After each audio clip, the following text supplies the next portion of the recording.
so hard, it hurts so bad. Hello everyone, I'm Chris, founder and team lead AFC. Greetings from Tamale. In as much as we dream of owning wonderful rides and living fulfilled lives, it is worthwhile that we receive guidance from successful personalities. It is for this reason that we are gathered here today to interact with some of our seasoned patrons who would share their experiences and knowledge in order that we also eventually live our dreams. So let's learn, let's network, and let's have fun. Have a wonderful session.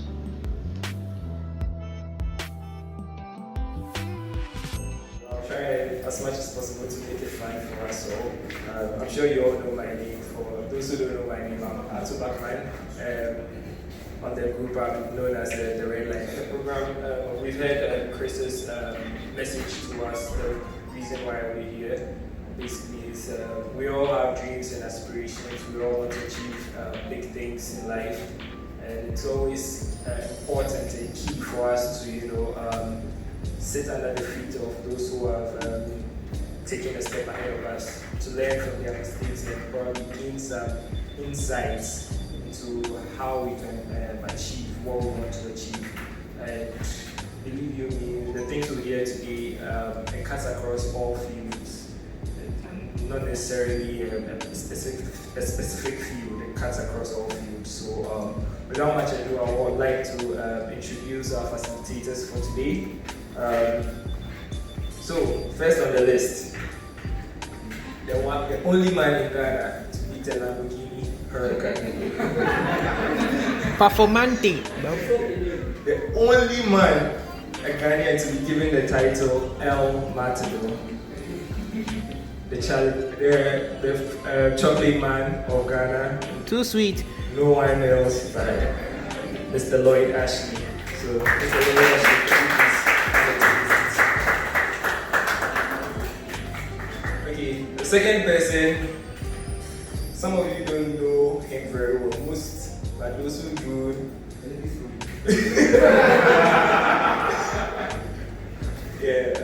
he has a nickname. He's known by some of us as John Wick. Those of you who know the story behind John Wick know that he's a guy you shouldn't mess around with, Mr. J. Buhari.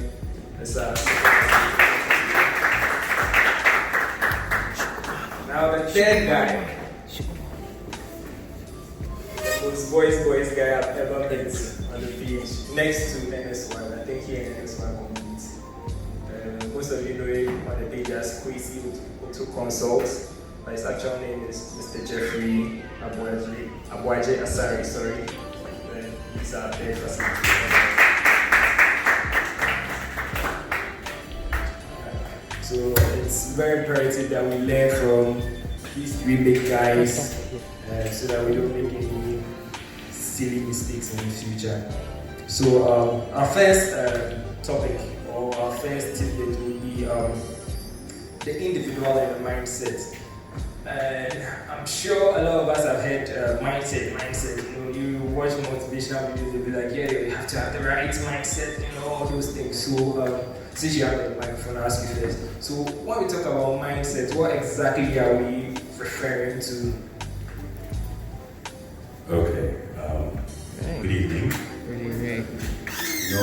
Where I come from, we greet from the left to the right. So we can start from.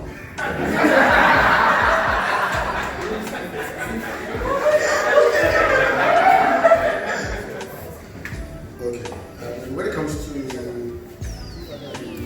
mindset, let's zoom in into the reason why we are here.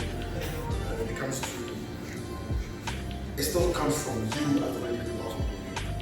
I would pick what we say mindset from, do you even know who you are as a person? Because first and foremost, once you know who you are, you can skew your mind towards what you want. So it's a question I often ask people that come to me for advice or even seeking a job. You are school, I know most of you chose course in Korean. You think you're very clever, so you can do engineering, you can do medicine. 2, your dad sat down and looked through the list and like, you and this.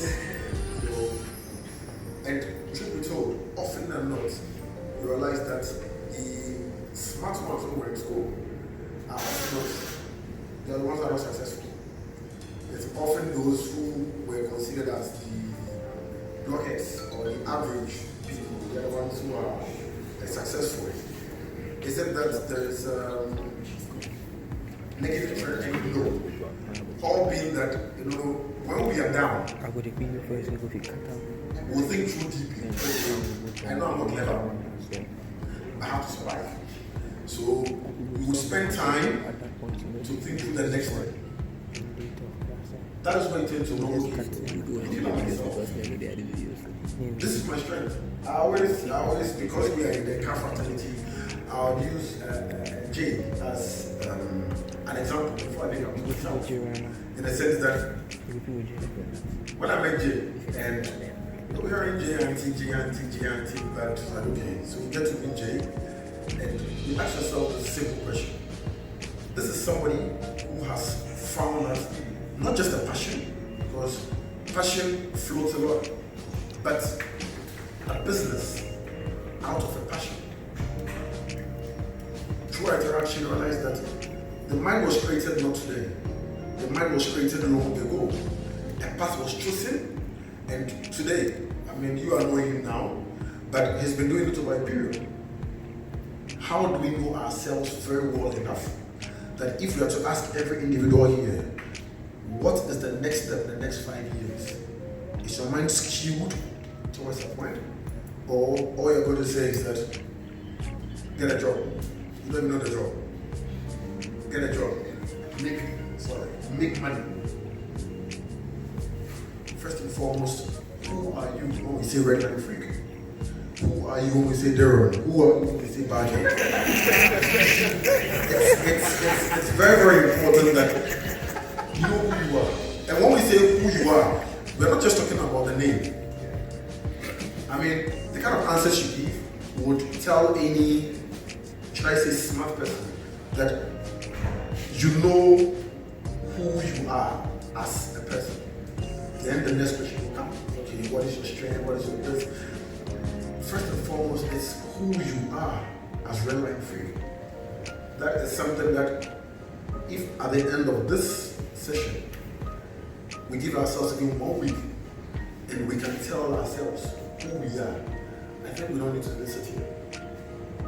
Because the job is done. It's going to be very, very easy to interact with you at the next level of guiding you to success.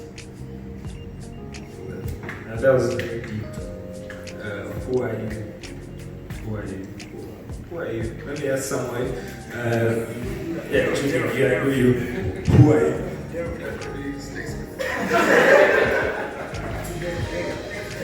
Okay. I believe understanding your purpose in life is very, very necessary, and being true to yourself. You can lie to the world, but at the end of the day, when you sleep at night, you know who you are inside. So if you understand your purpose, if you want to be bad, be very bad. You understand? If you want to be bad, just make up your mind that I'm going to be bad. If you want to be successful, the mind is very powerful. All the things we see around us are created by the mind. The chairs you sit on, somebody saw it necessary, and that's why they created it. The cars we drive today. And personally, I've been following cars for a very long time. And when I was in secondary school, I told my friends I was going to have the biggest collection of cars. And when I started, people were like, oh, you're joking, and all of that. Now we have BBC chasing me and everything. So I believe that if you believe in something, the primary school I went to taught me that perseverance is success. And it has worked greatly in my life.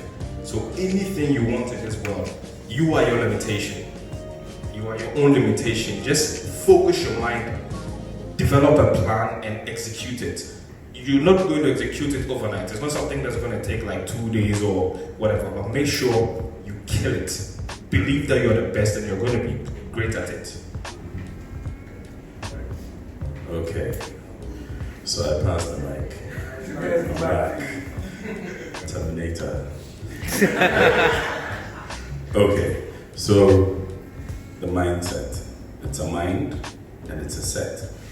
So, and I was in Lagos then. I showed everybody and everybody was like, wow, they never knew antiques this much was in Africa. I was like, yeah, it's in Ghana. Come to Ghana. You know? So it takes a lot, but it first takes you as an individual to tell your mind, this is who I am, this is where I want to go. So I remember the first time I spoke to a friend, I thought he was telling me so much about what he does. And I got the understanding, his mindset is tuned to what he wants to achieve.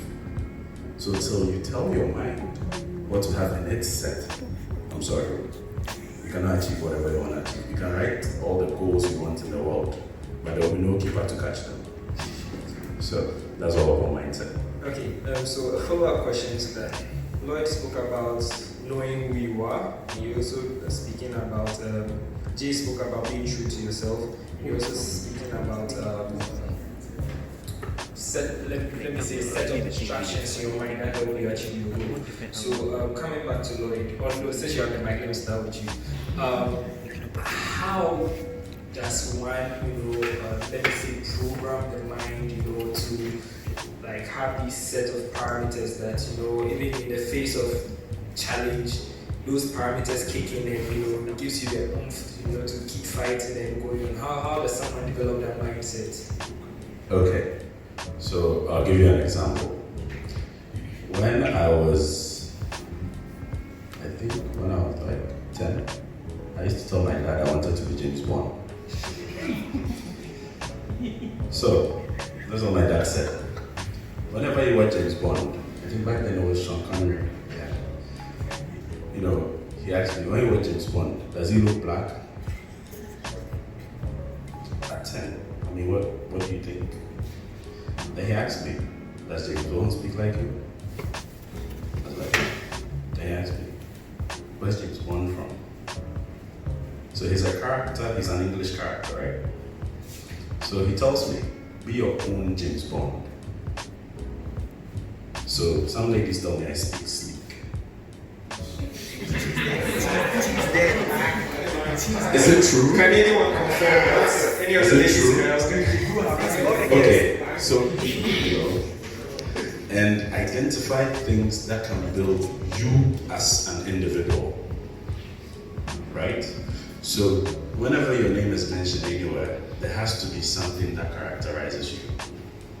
And those are the things that I can put in place to put yourself in the steps to make things happen for you. Yes. So when you say, when you talk about things that characterize you, like hard work, determination, those things, so basically practice those things, let it become a Part of you. Okay. So that whenever somebody wakes Atto up and asks Atto, what does it take to make, what does a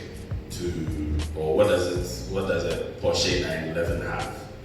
Atto doesn't need to think, he needs to know. So it's a matter of learning, progressing, and becoming a part of you. Yeah? So you do it every time. You practice. Like they say, practice makes perfect. Nice. Going to Mr. J. So being true to yourself, and this question may sound very stupid, but how do you be true to yourself? What are the steps and processes to go through to being true to yourself? Is it when you are down rock bottom, or you wake up in the morning, look at yourself in the mirror?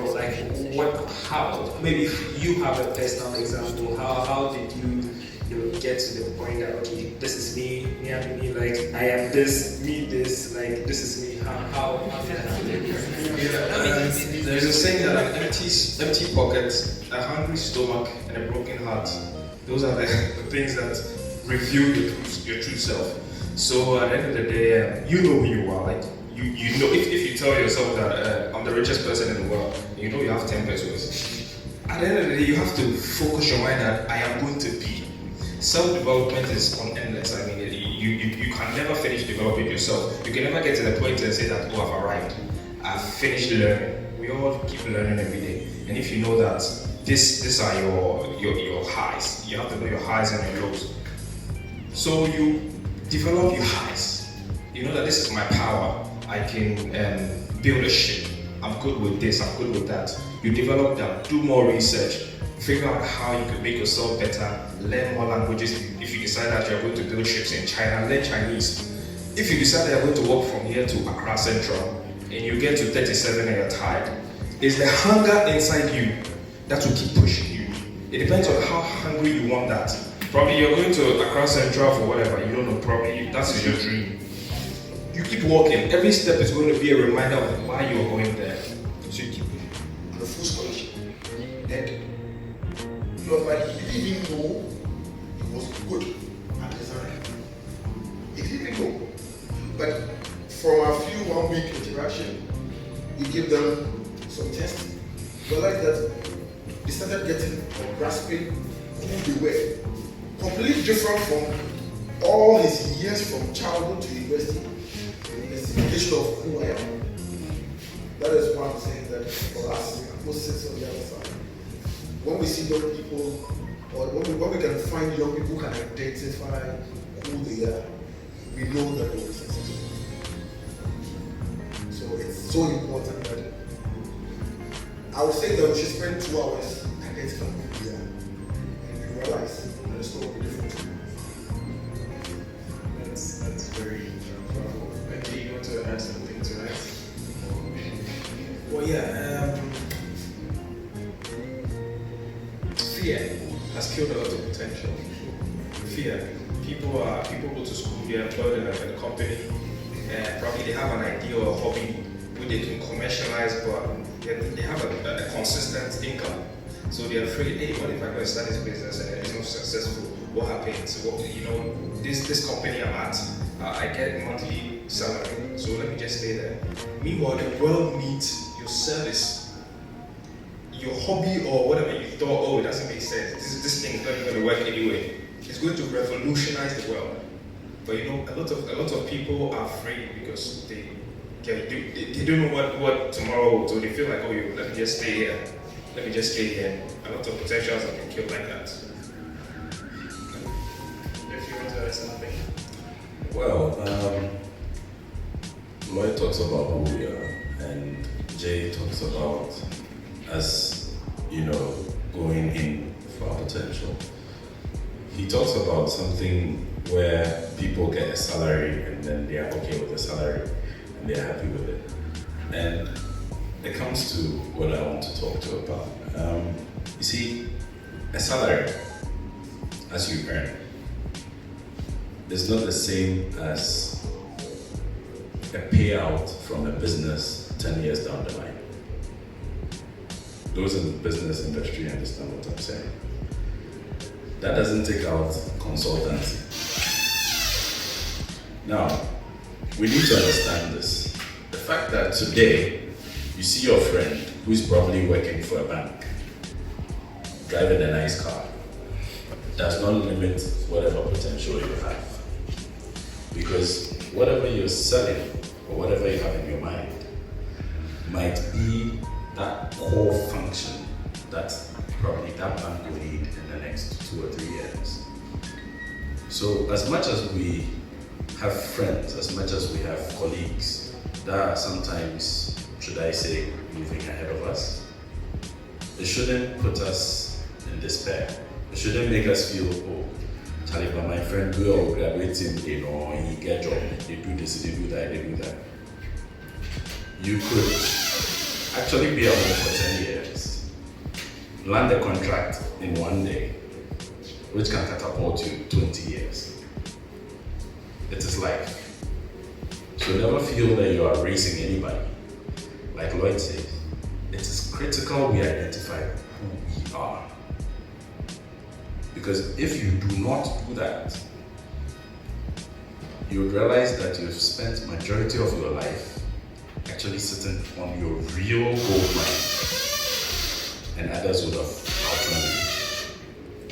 But if you identify who you are, what is it inside you that makes you tick? That's why Jay says it doesn't have to make sense to the world. No, it doesn't have to make sense. When Elon Musk said he was going to build electric cars, you remember back in the day, everybody was like, are you nuts? Is this marketable? Is this going to sell? But now they're selling more Teslas than they're selling Kias. Kias at a point in time, was it 2012? They were even sponsoring the NBA. They were so marketable. But now, Elon Musk is selling more Teslas. And everybody thought it was going to fail. Your mad idea, your crazy idea, what makes you think you're a weirdo is actually what's going to make you $1 billion rich. Billionaires, I like that. So, then today we all spoke about, well, two of you spoke about business. Now, I'm sure many of us here will have been entertaining the thought of starting something. So I want to get your take on it. What do you think from the various industries you are in, or like from where you sit? What do you think are some business ideas that could take off in this decade or maybe this year? So if you could maybe point out, like, I know e-commerce is a very big thing, and even though it's picking up in Ghana, like out there it's really huge. Last year, Black Friday, there was about close to $400 billion flying over the internet, people just buying stuff. So I want to know from you guys who, like, certain clues, like insights, like the stock market, they say, okay, maybe the stock will appreciate. So what do you think some business ideas that some of us could feed on, help us once we know who we are? Okay, so I'm into consultancy as well. So let me give you $2 million apple. Now, like, there's this saying that technology is going to revolutionize, blah, blah, blah, blah, blah. Okay, it is, it's happening. Now, those in HR, let me give you an apple. Let's venture into dealing with small team management, because companies are optimizing as we speak. We need to learn how to deal with lean team management. That's those in HR, those in projects, and all that. Technology. Look at data mining. A lot of people go to tech, GTUC, they come, they say they have data mining skills, blah, blah, blah, blah, blah. But when you put them on a panel to actually brainstorm, they are not unique. Let's look into these fields, okay? Because in the next year, actually from this year, some major banks in Ghana are actually going to do that. But in the next 5 years, it will be all over the place, where they're going to be working with lean teams, they're going to be working with big data, they're going to be working with Power BI. Those in the tech field know what Power BI is. They're going to be using so much of that in cloud. So that's our problem for the techies. For the other guys, like I said, harness your potential. There's nothing too small. Even pure water. People make billions out of pure water. I have no idea. What can you do differently? What can you sell differently? What would make someone say, I prefer this than that? That is what makes you sell. And that's what I would tell you. That's very true. One thing I learned last year was when it comes to sales, people don't buy logic, they buy emotion. So how you sell a product is triggering an emotional response. That's very true. So Mr. G.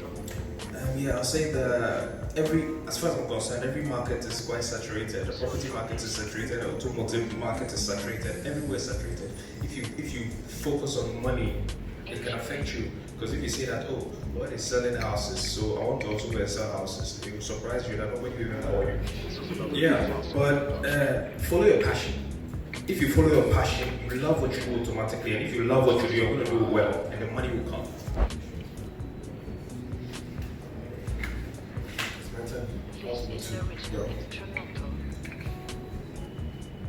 Maybe from where I'm coming from, we see the big picture. I mean, we tend to manage multi-million-dollar businesses, and we see the potential for more millions to be made. Is it that easy to be made? No. Is it still easy to make millions? Yes. It still boils down to we as individuals. As much as he would have antique cars and be on BBC, you would go and collect antique cars and let two new cars. But it's essential that what is the creative mind behind everything that you want to do? People always say, oh, there's no job in Ghana, or there's no business in Ghana. And I can tell you that the businesses that are making money are not your conventional businesses. If I tell you people that export pepper, chili, normal chili, not the dry ones. So they harvest it fresh and they export it. The total revenue Ghana makes in a year is $180 million on just pepper. What do? They make sure they cut the pepper in the morning, by evening it's at the airport because it has to be new, very fresh. So the following day it has to be new. And this is, I have a friend who is doing chocolate. So he's exporting chocolate to the States. And for every shipment that he makes, he's making over $30,000 on every shipment. The whole bag of chocolate is $90, the black bag. But if you go to the shops in the States, they just put 3 pieces of chocolate and tell it it's $1. That's now close to 6 CDs. What am I saying? First and foremost, if you as red line freak, you've been exposed to other parts of the world, one thing that I always tell people, there are so many things that you find in the States that would eventually come to Ghana, but hasn't arrived yet. You have to be a patient. When we started Cocoa, we were the very first indigenous company to start. How did we start? We didn't have support from anywhere, but we knew what we wanted to be, and we went towards it. I see a lot of young people that, if I tell them, okay, let's go, well, let me pick anybody, and let me tell you that, look at, you're talking about e-commerce. Concentrate on Accra. Honestly, e-commerce is so little in Ghana. So little. What you see people do Jumia, it's still very, very little. People still walk to ShopRite. I was in ShopRite 2 days ago, and we're in the queue, the long queue. People never told me what to do. He's in the queue to go and pay for water, 1 city. And it's like Charlie. He's feeling good that he came to buy water from ShopRite. So, as much as we're looking at e-commerce, sometimes grabbing the ideas too early also has a negative impact. And if you're not robust, you may lose them because you tried it and it didn't work. How do we get into the business? Most of you seated here without the capital. Money pulls money. Money pulls money. So first and foremost, the only thing that sends you to the next level is your passion. You realize that most businesses that are successful are based on passion.